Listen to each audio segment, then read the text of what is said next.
Les pesticides de synthèse sont des molécules artificielles créées par l'agro-industrie ayant pour but de détruire des cellules vivantes ou de perturber le bon fonctionnement d'organismes vivants. Ces substances ont comme caractéristique de se disséminer à large échelle dans notre environnement, d'y persister et de s'accumuler dans les organismes vivants. Ils sont tous toxiques, allant d'effets mutagènes et cancérigènes à de la neurotoxicité, toxiques pour la reproduction, immunodépresseurs ainsi que perturbateurs endocriniens. Elles sont disséminées tout au long de l'année sur nos cultures et en particulier pendant la période de végétation, du printemps à l'automne. Entre herbicides, fongicides, insecticides et autres, plus de 300 pesticides de synthèse sont autorisés en Suisse.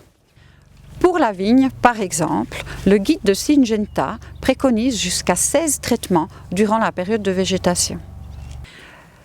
La dose journalière admissible, DJA, et la limite maximale de résidus, LMR, font partie du système censé protéger la santé humaine. Ce système est basé sur le principe « c'est la dose qui fait le poison ». Ce système ne prend pas en compte l'effet cocktail qui désigne l'action simultanée de plusieurs molécules en même temps sur l'organisme, ni les perturbateurs endocriniens qui, même à des doses infinitésimales, peuvent avoir un effet grave sur l'organisme, notamment pendant la vie fœtale. La pollution de l'air par les pesticides de synthèse n'est pas mesurée en Suisse, même dans le cas où les surfaces traitées sont en plein milieu des habitations.